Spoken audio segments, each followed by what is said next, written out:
asszony, képviselőasszony, tisztelt képviselő urak, elsősorban elnézést kérek, nagyon hosszan, sokat tudok követni, de megpróbálom teljesíteni a feladataimat.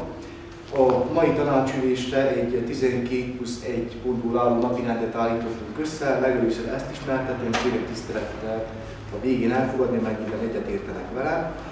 Az első pont keretében a 2025-26-os iskolai évre vonatkozó iskolai hálózatot javaslom jóváhagyásra. A második napirendi pont keretében azt a társulási szerződést, amely Barótváros és a Diakónia Keresztény Alapítvány Sepsiszentgyörgyi fiókja között kötött meg az önkormányzat. A harmadik napirendi pont keretében azt a támogatási szerződést, amely a Lauraház és Barótváros között van megkötve. A negyedik napirendi pont keretében javaslom módosítani azt a bérleti szerződést, amely a Baróti Erdőközbirtokosság és Barótváros között van megkötve erre az épületre, a Városi Művelődési Házra vonatkozólag. Az ötödik napirendi pont keretében javaslom jóváhagyni a Transzlok RT idei költségvetését. A hatodik napirendi pont keretében javaslom a minimálbér arányának megfelelően emelni a polgármesteri hivatal munkatársainak a fizetését 2025. január 1-től. A hetedik napirendi pont keretében javaslom kiegészíteni a 2023-ból származó 27-es tanácshatározatot egy újabb útvonal kiegészítésével a Transzlok RT számára. A 8. napirendi pont keretében javaslom, hogy adjunk egy speciális mandátumot Szakás László alpolgármester úrnak, aki az Ökosepsi közösség közötti társulásban képviseli ebben a 4 éves mandátumban a várost. A 9. napirendi pont keretében javaslom, hogy ugyancsak Szakás László alpolgármester úrnak adjunk egy felhatalmazást, hogy a következő 4 évben az integrált hulladékgazdálkodási társulás keretében képviselje a várost. A 10. napirendi pont keretében javaslom jóváhagyni az aktualizált műszaki gazdasági mutatókat és a költségvetését 2 beruházásunknak, amelyet a PNRR keretében valósítunk meg. Az egyik a kórház C6-os épületére, a másik pedig a polgármesteri hivatal épületére vonatkozik. A 11. napirendi pont keretében javaslom jóváhagyni a műszaki gazdasági mutatóit és a költségvetését a Baróti régi iskola, a Gólyafészkes iskolaépület megújítására, valamint mind a 2 beruházás esetében a közbeszerzési dokumentáció jóváhagyását. A 12. napirendi pont keretében javaslom a 2025-re érvényes helyi adók és illetékeket megállapítani, 13. napirendi pont keretében pedig a különfélékre kerül sor. Kérem tisztelettel az előterjesztett formában elfogadni a napirendi javaslatot. Köszönöm szépen, polgármester úr, kiért egyet azzal, hogy ebben a formában elfogadjuk napirendi pontokat. Kérem szavazzunk. Köszönöm szépen.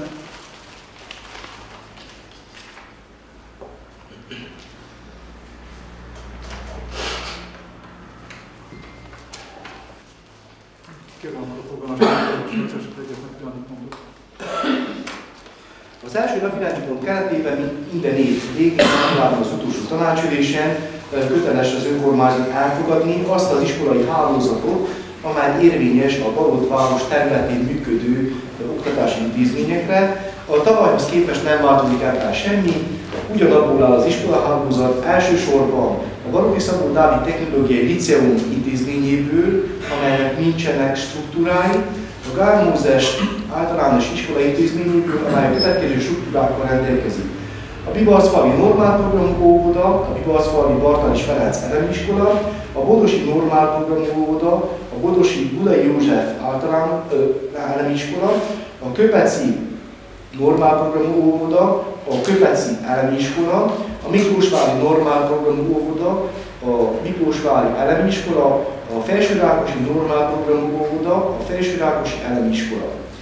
A harmadik intézményünk a Cimbor Napközi Otthon, amelyhez hozzátartozik az 1-es számú normálprogramú óvoda, valamint a Barótvárosi Bölcsődet, és iskolán kívüli intézmény pedig a Baróti Pionír Klub működik. Mint említettem, a tavalyhoz képest nincsen semmilyen változás, kérem tisztelettel az előterjesztett formában elfogadni. Köszönöm szépen, polgármester úr, a 30. bizottságot kérem véleményezze a határozatát. Igen, meg tárgyalni elfogadásra javasoljuk. Köszönöm szépen. Valakinek kérdés vagy hozzászólása kapcsolatosan? Lázár János. A helyi sajtóban volt egy hirdetés, hogy talán másik tagozat is indul a Balogh Dávid Liceumban. Igen, így van, valóban, tehát már a tavalyi tanévben is indítottak esti tagozatot, és szeretnének indítani most is, épp azért, hogy akik nem sikerült eljussanak az érettségig, azok tudják a tanulmányaikat a középiskolai szintén befejezni, és ezért szeretnének indítani esti tagozatot. Köszönöm szépen. Most kérdés vagy javaslatot? Ha nincsen, akkor kérem szavazzunk, ki van mellette, hogy a előterjesztett formában vagy a tanácsot, kérem szavazzunk. Köszönöm szépen.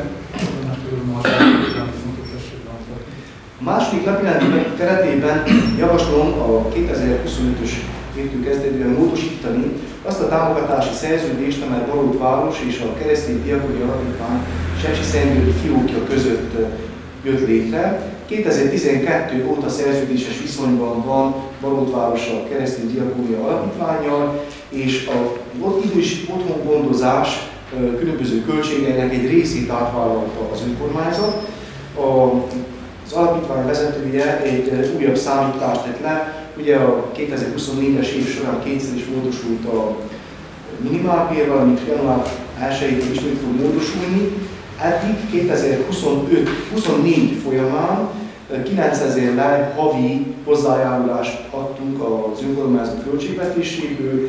Ezt kérik, és ezt javaslom én is, hogy havi 10 000 lejre emeljük, és ezzel a feltétellel meghosszabbítsuk ezt a szerződést 2 esztendőre, 2025. január 1-től 2026. december 31-ig. Kérem tisztelettel ennek a támogatást. Köszönöm szépen. És mindketten a halmazfejező csapat kérdezem a határozatról. Szakbizottságban beszéltük és elfogadásra javasoljuk. Köszönöm szépen. Kérdésre, javaslatok? Oké, ha nincsen, akkor kérem szavazzunk a határozatról. Ki van mellette, hogy a előre terjesztett formátumban elfogadjuk a tanácsadót? Köszönöm szépen. Köszönöm szépen. A harmadik napi pontot kérem szépen. A harmadik napirendi pont keretében javaslom meghosszabbítani a Laura házzal kötött támogatási szerződést. 2003 óta van támogatási viszonya a Laura házzal, illetve annak előttében hiszük, hogy fontos a egyesülettel Balogh város önkormányzatának, és ez az idei év végén a végéhez érkezett, és szeretnénk, hogyha meghosszabbítanánk még 2 esztendőre, 2025. január 1 és 2026. december 31 között 6000 lej hozzájárulással Laura-ház javára a költségvetés terhére, ugyancsak a Diakónia Alapítványhoz hasonlóan megköszönjük az alapítványoknak, a légesületeknek a tevékenységét, akik foglalkoznak marginalizált, hátrányos helyzetű rétegekkel, személyekkel, emberekkel, akikkel az önkormányzat önmaga nem tud foglalkozni, úgyhogy kérem tisztelettel a Laura-ház tevékenységgel megköszönése mellett támogatni a szerződés meghosszabbítását és a havi 6000 lejs támogatás megítélését. Köszönöm szépen. Látom, itt van a Laura-ház vezetője, kérem szépen, akkor ismertesse kérését. Én szeretném először is megköszönni az elmúlt években való támogatást, amit mi úgy érezzük, hogy minden évben az önkormányzat és a polgármester is mellettünk van és támogat minket munkánkban. 15 fiatal fogyatékkal élő jár a nappali központunkba minden nap 8-tól 2 óráig, és megpróbáljuk egy rugalmas tevékenységet biztosítani számukra, és kérjük, hogy ezt a továbbiakban is támogassák. És mindenkit szeretettel köszöntök, akik újonnan itt vannak a tanácsban is, sikerekben gazdag, boldog új évet kívánok, és kellemes ünnepeket. Köszönjük szépen, viszontsöröztés Emiliának. Szakbizottság véleményét kívánok. Szakbizottság elfogadásra javasoljuk. Köszönöm szépen. Más kérdésre javaslatok? Nincsen. Igen? Nekem nem kérdésem volna, csak kikívánkozik belőlem, hogy a véleményemet fejezzem ki, illetve az elismerésemet úgy a diakónia munkája irányába, mint a Laura Ház munkájának az irányában, és mivel az évek során betekintést nyerhettem mindkét intézmény munkájába, én úgy gondolom, hogy a segítésnyújtás összes megnyilvánulása mellett közösséget formálnak, és amellett mintaként jelenhetnek meg a baróti emberek, vagy mindannyiunk előtt. És hogy kívánom mind a két intézménynek, hogy megmaradjon a munkájukba vetett hitük, az erejük, az egészségük, a kitartásuk, és hogy lehetőségünk legyen nem csak nekünk, hanem az elkövetkező tanácsoknak is, hogy a segítségünket fejezhessük ki. Köszönöm szépen. Köszönöm szépen. Köszönöm szépen. Kérem szavazott a tanácshatározatról, a határozattervezetről, ki van mellette, hogy a tervezett formátumban elfogadjuk. Köszönöm szépen. A negyedik napirendi pont keretében javaslom módosítani azt a bérleti szerződést, amely Barótváros önkormányzata, valamint a Baróti Erdőközbirtokosság közös kötlete. Ennek az épületnek, amelyben most is ülésezünk, a bérlete szempontjából. Az utolsó alkalommal a bért 3945 lájthelyen hóban állapítottuk meg. Az idei év folyamán viszont a közbirtokosság néhány olyan jelentős, főleg energiagazdálkodási beruházást tett, amellyel hozzájárult az intézmény jobb körülmények között való működtetésének. Ez az egyik a nagy épületben való nyilázzáró cseréje, termopán, ajtókra, ablakokra, a másik pedig a fűtésrendszer korszerűsítése, úgy az első részében, mint a hátsó részében. Így már az első havi számlákból láttuk, hogy szerényebb kiadásokra kötelezi ez az önkormányzatot, és mivel ez 3 éve nem volt ez a szerződés megújítva, javasolják, hogy a következő 3 évre 30%-kal növeljük meg a havi bért, ami 3945 lejről havi 5128-re növekedne. Én egyetértek ezzel, és kérem tisztelettel az önkormányzat általi támogatását. Köszönöm szépen. Szakbizottság megtárgyalt és elfogadásra javasolt a határozatát. Kérdések, olvasok, hogyha vannak. Ha nincsen, akkor kérem szavazzunk a határozattervezetről. Ki van a mellett, hogy a terület helyezett formátumban elfogadjuk a határozattervezetet? Szavazzunk. Köszönöm szépen. Igen, elnézést, egy tartózkodás feljogoltam a személyével. Jó, köszönöm szépen. Az 5-ös napirendi pontok. Az 5. napirendi pont keretében javaslom módosítani a Transzlog Kft. Költségvetését, amely a következőképpen alakulna.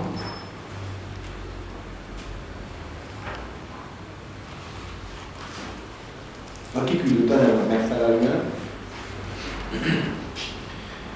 A Transzlog Kft. Gyakorlatilag az év elejétől vállalta át az egész erdővidéki fuvarok működtetését, valamint Sepsiszentgyörgyi fuvarokat is bevállalt, mert egyszerűen az autóbusszal rendelkező vállalkozók kifogytak erről a térségről, és ezért különböző módosulások történtek a költségvetésben. Gyakorlatilag milyen számokról van szó. Az összbevétel 1.680.000 lejről 1.671.200 lejre módosul, a kiadások pedig 1.675.044 lejről 1.792.768 lejre módosul, ami azt jelenti, hogy a 4.956 lej előrejelzett nyereség 121.568 lej veszteségi alakult át.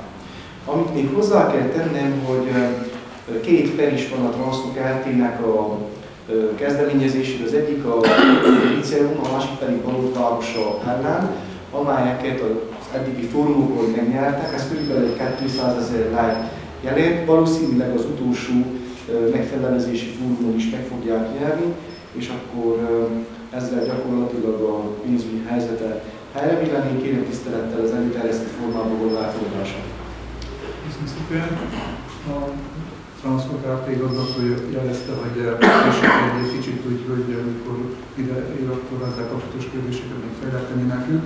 A bizottságban határozottat ellenőrnek tárgyaltuk, amint a polgármester úr is bemutatta, a részvénytársaság egy veszteséggel zavarta az évet. Tulajdonképpen azonnak tudható be, hogy az idéntől olyan rutákat, útvonalakat is felvállalt, amit ugye csomagba kapott meg ahhoz, hogy az erdővidéki közszállítás működhessen. Ennek is tudható be ennek a veszteséggel, reméljük, hogy a következő esztendőben ezek a veszteségekkel dolgozhatók, és úgy, hogy a elmúlt esztendőben is szinte minden esztendőben nyereséges volt a részvénytársaság, úgy ezután is az lesz. Ezzel kapcsolatos kérdések, hogyha vannak javaslatok. Ha nincs, akkor kérem szavazzunk. Ki van mellett, hogy az ilyen előre terjesztett formában elfogadunk a határozat tervezetet? Kérem szavazzunk. Tervezetet, kérem szavazzunk. Köszönöm szépen. Igen, akkor, hogyha már bejött az ajtón, akkor ne is úgy meg a igazgatónak. Elnézést kérek, és elnéztem időpontot, elnézést kérek. Erről a határozat tervezetről beszéltünk, a polgármester úr ismertette a számokat, én megmondom azzal, hogy a veszteség annak tudható be, hogy az elmúlt esztendőben felvállalt a részvénytársaság olyan közszállítási feladatokat is, amiket csomagba kapott meg a megyétől ahhoz, hogy erdővidéknek közszállítás működhessen, és ennek is tudható be a veszteség, hogy még valami egyéb hozzáfűzni, ahogy van igazgató. Hát annyira röviden dióhéjban, hogy ezt adhatjuk ezeket a szállításokat, a megyei szállításokat, ahol havonta 200-250 gyereket szállítunk, szóval naponta 200-250 gyereket szállítunk. Ezek az első 4 hónapban az eredeti árral vettük át, amivel dolgoztak eddig években, hogy ne változzon az ár, mert tudni is, ahogyan mondom, piloté volt, nem tudtuk. A áremelést csináltunk a 4. hónap áprilisban, és akkor jött a vakáció, és mindkettő rend 2-3 nap kiesett, és most láttuk azt, hogy körülbelül még egy 20%-os emelést kell csinálni ahhoz, hogy nagyjából zéróba jön ki a szállítási költségeink. Ezen kívül az üzemanyagárak nagyon elmentek, alkatrészek elmentek, fizetések megnőttek, ezek vezettek ehhez a veszteséges évhez.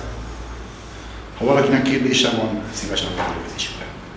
Jó, köszönöm szépen, ezt még egy adottam, amit ez lehetőség az igazgatónak mondani. Köszönöm szépen, tehát elszavaztuk, kérem a polgármester hogy folytatjuk a akkor és a irányban a következő pillanat még.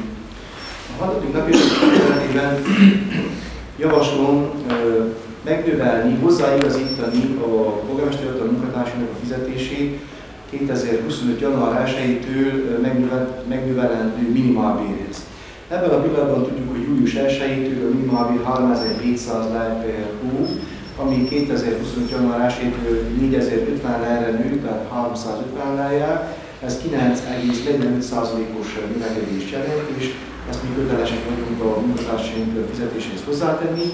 Jelzem, hogy a szorzók, a koeficiensek azok nem módosulnak, tehát azok ugyanazok maradnak, mint ebből azokhoz nem jönnek hozzá. Azt is szeretném elmondani, hogy ez a végrehajtó pozícióban és a kisebb fizetéssel rendelkező munkatársaink számára fontosabb, ugyanis vannak olyan vezetők, akiknek ez a fizetés emelés, ez a fizetés igazítás nem jelent semmit, mivel a polgármester, alpolgármester fizetését már másfél éve nem emelték, befogyasztották gyakorlatilag, és egyetlen vezető funkcióban lévő munkatársunk sem kapott több fizetést, mint az alpolgármester úr.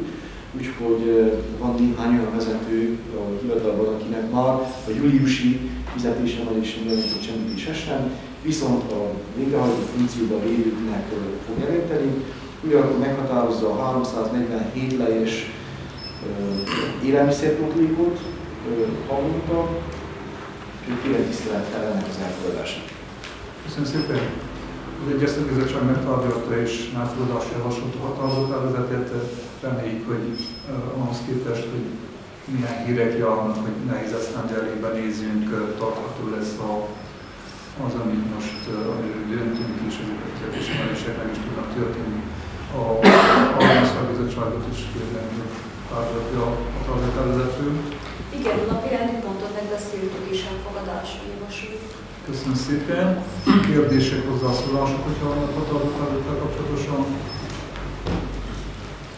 Én mondanám még csak annyit, hogy írásról szólt a kolléganőm, aki előterjesztette a napirendi pontot, hogy megjelent egy rendelet, ami a fizetésekből is rendelkezik, és nem tudjuk még pontosan, miket ír elünk, lehet, hogy majd a következő napban majd valamit vissza kell vonjunk, hát megvonások lesznek. Egyelőre nem tudjuk, hogy mindig talán egy olyasmit említették Györgyikát, hogy nem lesz ilyen élelmiszerpótlék. Azt igazán maradnak a mostani fizetések, és hogy nem lesz se vakációs pénz, se élelmiszerjegy, se szóramunyer is, sem volt ma 14 évet, a körülbelül, hát nincsen még a múltól megjelenve, csak láttam, hogy jól adtak. Tehát kérem a tisztelt kollégákat, hogy ami nem jelent meg egy hivatalos közlönyben, arról ne beszéljünk. Van alapja, amivel bevehetünk, bármi monitorban nem jelennek jelent dolgot egy olyan dologban, akkor kérem szépen arról beszéljünk, ami megjelent. Köszönöm. Köszönöm szépen. Köszönöm szépen a hozzászólásokat. Jelenlegi helyzet az újonnan javaslatokat erről döntöttünk, ha valami változik a következőkben, akkor persze annak is meg tudunk felelni. Meg fogunk felelni. Köszönöm szépen. Polgármester úr, kérem is megtesse a 7. napirendi pontot. A 7. napirendi pont keretében javaslom kiegészíteni azt a 2023-tól származó 27-es tanácshatározatunkat, amellyel odaítéltük a helyi szállítást a Transzok Kft-nek. A kiegészítés egy Köbezbányai útvonalat jelent. Köbezbányára szerdánként és péntekenként egy autóbuszjáratot indítottunk az ottani személyekkel való konzultáció alapján. Volt egy falufórum a nyár folyamán, amikor igényelték, be is indult ez a vonal kísérleti jelleggel, és szeretnénk, hogy ezt hozzátegyük hivatalosan a Köbezbányai útvonalat a Transzok Kft által működtetett helyi szállítási. Kérem tisztelettel ebben az előterjesztett formában való elfogadását. Köszönöm szépen, igazgató úr, ismételten akkor szó. Igen, hát a lakosok kérték ezt a járatot, ennek értelmében minden szerdán és pénteken reggel 9 órakor indul az autó Köbezbányáról föl, és 12-kor viszi vissza Varról Köbezbányára az embereket. Ez szerdán és pénteken jár. Jó, köszönöm szépen.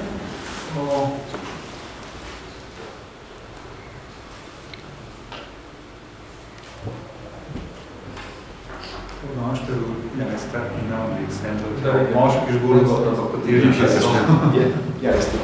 Akkor most térjünk vissza, és nézést kérek a bakért, tehát akkor szavazzunk a 6-os napirendi pontról. Ki van mellett, hogy a határozatot elfogadjuk? Köszönöm szépen. Jelződés előtt részre. Jó, elnézést, kiavítottuk, ugyanúgy, hogy mondtuk, hogy nem van probléma lesz, akkor visszadurtérni rá, nem lehet, 5 perces visszatérni. Köszönöm szépen. Tehát akkor most akkor ismételten a 7-es napirendi pontról a igazgató ismertette, más kérdések és javaslatok, hogyha vannak. Igen. Kérdésem csak az igazgató úr, hogy több nyugdíjas jelezte, hogy nem fogadják el a nyugdíjas jegyeket, amit a kis nyugdíjasok kapnak az államtól. Nem. Hogy ez mi az oka? Nincsen szerencség a munkaüggyel, és a folyamat nagyon komplikált.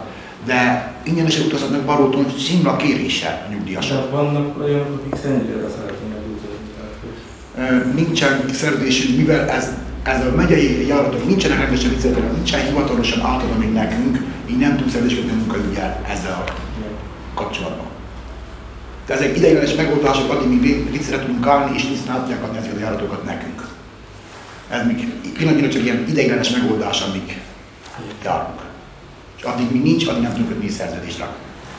Tehát jól értetjük, hogy a helyi szállításnál a kérés, sima kérés alapján, nyugdíjszerzés, betimások alapján bárki. Ez járat pedig akkor oldható meg, amikor a licitens írt. És ha tudunk szerződést kötni a munkaügyen, hogy ők dekontálják azt a részét. A nyugdíjas. De csak a licit után lehet? Csak kimondottam utána. Köszönöm. Kezdetőt kérdezem a tartalmat, hogy beszéltek.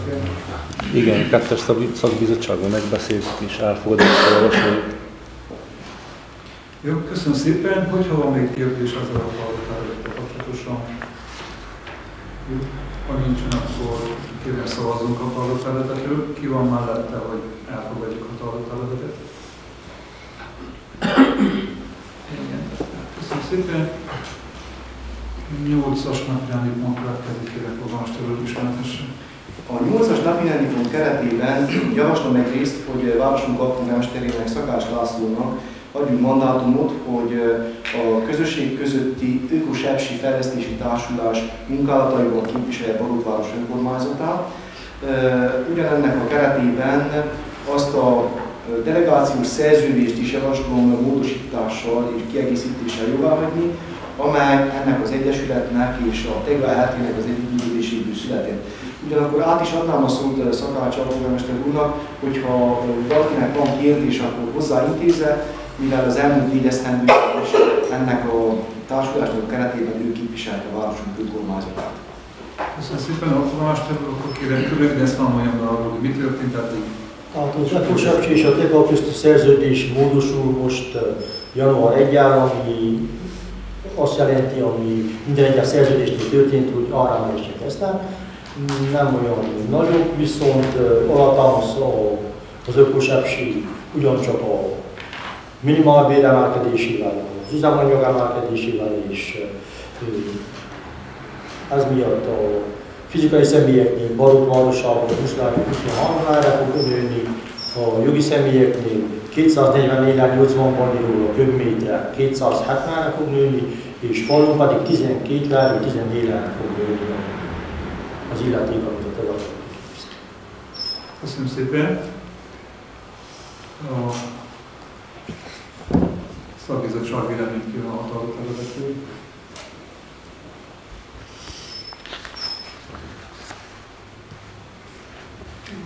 Egyes. Én vagyok az első, a második, de az biztos. Még azt szerettem volna esetleg elmondani, hogy Egyes. Jó, csak az egyes úti, igen, én néztem a könyvtát. Még azt szerettem volna elmondani, hogy az Öko-Sepsiben persze Barótvárosok együtt 36 vagy 30 tagja van az Öko-Sepsi Egyesületnek, a mi szavazatunk 1-38. Tehát amit itt döntenek, én azt tudja képviselem az Egyesületben, normális attól nem azt jelenti, hogy az lesz, amit mi akarunk, az lesz, amit a többség akar. Igen, köszönöm szépen, attól függetlenül tagok vagyunk és megkérjük a véleményünket. Az egyes szakbizottságban hallgatásokat megtartja és elfogadásra javasolja. Más kérdések és javaslatok vannak hallgatni. Igen? Van egy egyszerű gyakorlati kérdésem. Többen kérdezték, hogy tönkrementek a kukáik. Ugye az idővel, a használattal eltörtek. Ezt az egyesület fogja kicserélni, vagy mindenki saját, tehát honnan lesz új kuka, honnan lehet beszerezni, mennyiért, és hogy lesz az funkcionális ebben a rendszerben? Igen, nagyon sok kuka ment ma tönkre. A helyzet az, hogy amikor a pályázat volt nagyon sok évvel ezelőtt, akkor rengeteg kukát kapott a város, amit szétosztotta az önkormányzatok között. Baróton több maradt, viszont amikor bevezették a bio gyűjtést, akkor mi adottunk a Tedának 500 darab kukát, azért, hogy a városban ellátni a házban lakókat kukával, és emiatt most jelenleg a városnak már nincs, amikor kicserélják kukákat, úgyhogy csak kimondottan a Tedának meg kell ezzel többen fogni. Tehát tőlük kell kérni? Tőlük kell kérni. Köszönöm szépen a kérdést, más kérdésünkről van. Igen, tehát mint egy olyan megállapodásra most az alkotmányról kialvat szerintem. Tehát kéne így legyen megbeszélés, hogy a régi mandátumban is már tárgyalunk, hogy kínfele a blokkok között, a blokk negyedben. Tehát rengeteg a kuka ki van rakva az út mellé, elég csúnyán néz ki. Tehát jártam mellett megyünk kukákkal, találom kifelé, esetleg azt valahol kicsit valahol olyan helyet, hogy legyen a szem előtt, ne legyen legalább elég csúnyán nézett ki a fiúk mellett. Vagy a hátsó szabályának a kocsiból. Az a véleményem, hogy ez nem a Tegla RT-nek a problémája, hanem az a város problémája. Ezen lehet tárgyalni, viszont mivel nagyon sok lakót érint, ez ilyen lakossági fórumokon lehetne megegyezni, hogy hova tegyük el, tehát hova legyenek a gyűjtőpontok. Azt is számon kell venni, hogy az autó könnyen már el kell férjen, és azt is, hogy mindenkinek nem fog megfelelni persze, de a legtöbb embernek, a többségnek megfeleljen már, hanem akkor csak húzavulom.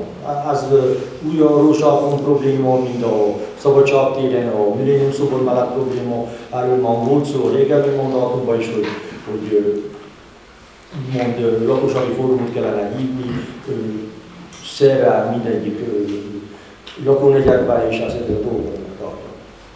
Ez módosítható. Tehát, hogyha mi a kutakot a Kihaltó utcába fogjuk letenni, akkor az autóra fog utalni a napját. De erre persze kérem a segítséget képviselőtársaknak, hogy mindenki azon a részlegen, ahol lakik, ahol jobban ismeri az embereket, valami szerveződjék egy ilyen lakossági fórum is meglátó. Köszönöm szépen. Más kérdés a javaslat. Ha nincs, akkor kérem szavazókat a tárgyalásról, ki van mellett, hogy a tanácsnak azokat elfogadjuk. Köszönöm szépen.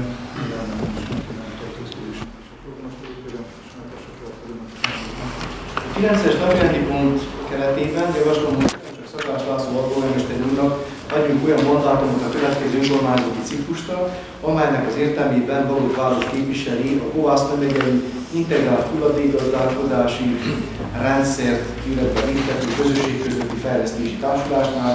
Ugyancsak kérem, hogy kérdéseiket ezzel kapcsolatosan, a kiküldött anyaggal kapcsolatosan az alpolgármester úrnak intézik. Igen, alpolgármester úr kérem is kétszor. Az Ökobihor bevezette szeptemberben, amiről már határoztunk a válogatásra, egy tarifát, amelyik úgymond visszajött már az utolsó számlakban a fizikai személyek felé, ami 0,61-ban jelentett minden személynek. Most pedig január 1-ben fogja vezetni a tárolás, raktározásra egy tarifát, amelyik fogja emelni ismét az árat, ami szerint a TEGA is ugye kell emelni az árat, amit már elhatároztunk a 8-as napi rendben. Igen, köszönöm szépen. Ezekre a dolgokra hivatkozik, hogy fizetésemelés, minimálbér, üzemanyag és mindeneket. Köszönöm szépen, a szakbizottság megtalálható és elfogadásra javasolja a határozatterületet, hogyha vannak kérdések, vagy javaslatok ezzel kapcsolatosan. Ha nincs, akkor kérem szavazunk a határozatterületet, hogy ki van mellette, hogy elfogadjuk. Köszönöm szépen. Polgármester úr, a 10-es napirendi pontot ismertesse. A 10-es napirendi pont keretében két a PEDER keretében finanszírozott beruházásunk aktualizált költségvetését, valamint a műszaki gazdasági mutatóit javaslom elfogadni a kiküldött anyag szerint, valamint a közös közbeszerzési dokumentációt. Az egyik ilyen beruházás a polgármesteri hivatal energetikai rehabilitációja, a másik pedig a kórház C6-os épületének, tehát amely a földszinten járó betegrendelő, az emeleten pedig a bányógyászatot foglal magába, az energetikai rehabilitációja. Miért van szükség erre? Megváltozott a 907-es kormányhatározat, amely még betűzött 3 olyan fejezetet a projektek költségvetésében, amely nem volt korábban. Ez az egyik, egy olyan felügyelőnek a megfizetése, aki a munkabiztonságával és a munkával kapcsolatos egészségügyi szabályok betartásával foglalkozik. A másik pedig, mivel 2022-ben bevezették a közszerződések automatikus indexálási képletét és algoritmusát, a 7.1-es, 7.2-es fejezetekben ezeket a tételeket tárgyalják, tehát a szerződés indexálásának kell félretenni egy bizonyos tartalékalapot, a másik pedig van egy ilyen kifejezés, a reserve de implementare, amely különböző aktualizálásokat foglal magába, arra kell egy ilyen alapot félretenni. Ezért mindkét beruházásnak a költségvetése, valamint a műszaki gazdasági mutatói változtak, a mutatók esetében csak is a gazdaságiak, ami a költségvetés változásából adódik, a műszakiak az ugyanazok maradnak, mint amit elfogadtunk az utolsó tanácshatározatokkal. Ez a 62-es és a 63-as tanácshatározat volt a 2023-as évben. Ugyanakkor elindítjuk a közbeszerzési eljárást, egy közbeszerzési eljárás keretében ki fogjuk írni két lot, az egyik a hivatal, a másik a kórház épülete, és mihez lebonyolítjuk, akkor neki tudunk fogni magának a kivitelezésnek. Kérem tisztelettel az előterjesztett formában az elfogadását. Köszönöm szépen, polgármester úr. Az egyes szakbizottság megtartja és elfogadása javasolja a határozattervezetet. Persze kicsit tudjuk azt, hogy ugyanúgy, mint a többi napi rendi pont, amelyekből beszélgetve arról szólott, hogy azoknak a szükséges intézkedéseknek a feladatásának a polgármester úránál, valamint az információ és egyéb darabulások folyton ezek reagálva tettek, ezek a reagálások, reméljük, hogy ettől függetlenül lesz pénz a következő esztendőkben ezeknek a reagálásoknak a megvalósítására. Kérdéseket, vagy javaslatokat hallgatható kapcsolatosan. Jó, ha nincsen, kérdem a kettős szakbizottságot is, hogy hallgatott el róla. Igen, a kettes szakbizottságban megtárgyaltuk és elfogadásra javasoljuk. Jó, és mindketten felteszem a kérdést, hogy van a kérdés vagy javaslat. Ha nincs, akkor kérem szavazzunk a határozattervezetről. Ki van mellett, hogy elfogadjuk az előterjesztett formátumban. Köszönöm szépen. 11-es napi rendi pontot kérdeztük el polgármesterről, amelyet nagyjából hasonló, mint az előző. Így van, elnök úr, 11-es napi rendi pont keretében ugyancsak egy közberuházásnak a műszaki gazdasági mutatóit, valamint a költségvetését javaslom elfogadni aktualizált formában, ez pedig az iskola udvaron lévő régi úgynevezett golyafészkás épület, a régi állami polgári fiúiskola épületéről van szó. A különbség annyi, hogy ennek a közbeszerzésnek a keretében nem a kivitelezést, hanem a tervezést és a kivitelezést licitáljuk ki. Ez, míg az előző két épület már a tervezési fázison túl van, kiadtuk rá az építési engedélyt, ez az épület a megvalósíthatósági tanulmány fázisában van, és tervezésre plusz kivitelezésre fogjuk kiírni a közbeszerzési eljárást. Kérem tisztelettel a kiküldött anyagnak megfelelően elfogadni ezt a javaslatot. Köszönöm szépen. Az egyes szakbizottságnak tárgyalás elfogadásra javasolja a határozattervezetet. Kérem a kettős szakbizottságot is. Igen, megtárgyaltuk és elfogadásra javasoljuk. Köszönöm szépen. Kérdések, javaslatok? Nekem lenne egy kérdésem ezzel kapcsolatosan, tehát a régi iskola felújításával kapcsolatosan, hogyha ma kerül elfogadásra a dokumentáció, körülbelül mikorra várhatunk szerződést? Úgy gondoljuk, hogy ennek a licitnek a lebonyolítása mintegy 3 hónap, ugye nyílt nem egyszerűsített procedúrával kell elfogadjuk különböző küszöbértékek meghaladása miatt. Körülbelül 3 hónapig tart ez a licit, úgyhogy reméljük, hogy március végére meg lesz a szerződés. A tenderfüzetben úgy írtuk bele, hogy 3 hónap a kivitelezési terv elfogadása, elkészítése, utána egész biztosan belekerül körülbelül 1-2 hónapba, amíg az építési engedélyt is ki tudjuk adni, és a munkára pedig 9 hónapban előirányozva. Ez gyakorlatilag azt jelenti, hogy a 2020-as év közepére kellene bevégződjön maga a munkára. Köszönöm szépen. Köszönöm szépen. Más kérdés, javaslatok? Nincsek, akkor kérem szavazzunk határozattervezetről. Ki van mellett, hogy az előre terjesztett formátumban elfogadjuk határozattervezetet? Köszönöm szépen. Együnketlen szavazunk meg.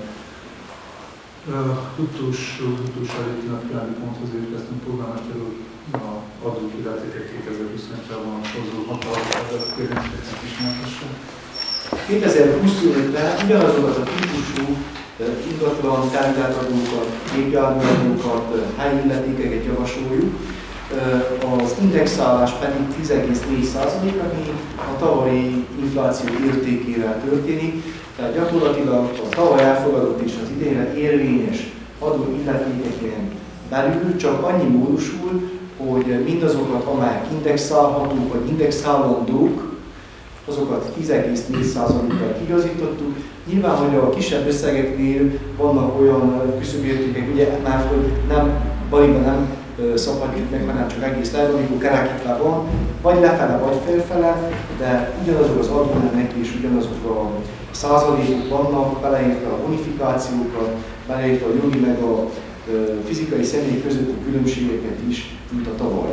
De ennél többet nem akartunk javasolni indexálással, mivel tudjuk, hogy egy nehéz esztendőnek nézünk elébe, mindenhonnan ezt halljuk, annak ellenére, hogy mi nem jelentek meg hasonló értelmű törvényszabályok, viszont a 10,4%-ra kötelesek vagyunk, tehát az infláció értékét az kötelesek vagyunk kiegészíteni, és hát ez nagyon észszerű is, hiszen a mi kiadásaink bármit be kell szerezzünk, akár licitérő nagy beruházás munkálatai, vagy akár a mindennapi városműködtetéshez szükséges eszközöket, vagy pedig alkatrészeket, anyagokat, azok természetesen nőnek minimum az infláció értékével, vagy az elmúlt években is látjuk. Úgyhogy kérem tisztelettel az előterjesztett formában való elfogadását ennek a határozott tervezetnek is. Köszönöm szépen. Egyes szakbizottság megtárgyalt és elfogadásra javasolt a határozott tervezetet. Kérdések és javaslatok vannak. Igen, esetleg egy javaslatom volna, hogyha lehetőség van, akkor ezeket a decizőket, amit kiad ugye a osztály, az adókörös illetékekre, hogy hamarabb próbálják kiadni. Azért, hogy a kedvezményes is március 31-ig, akkor mindenki tudja alkalmazni, esetleg lábelmény is, akkor befizetni a kedvezményes adót. Február folyamán minden esetben kiadjuk ezeket. Tehát február végig mindig el vannak ügybe ezek. Jó, köszönöm szépen. Más kérdésjavaslat. Ha nincsen, akkor kérem szavaznunk a tartottákat, hogy ki van már, hogy elfogadjuk az előterjesztett formátumban. Szavazunk.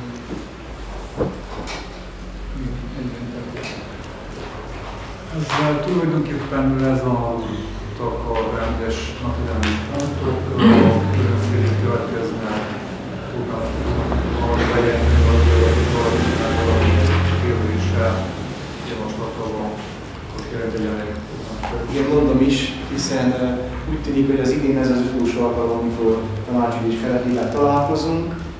Ebben a pillanatban úgy néz ki, hogy nem szükséges még egy tanácsülést tartsunk, úgyhogy karácsony előtt ez az utolsó tanácsülésünk is.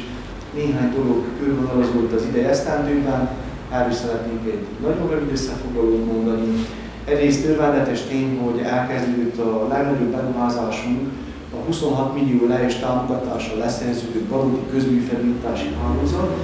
Ennek körülbelül 10%-át végezték el, körülbelül 2 millió lejre, valamivel több mint 2 millió lejre van letett elvégzett munkálat.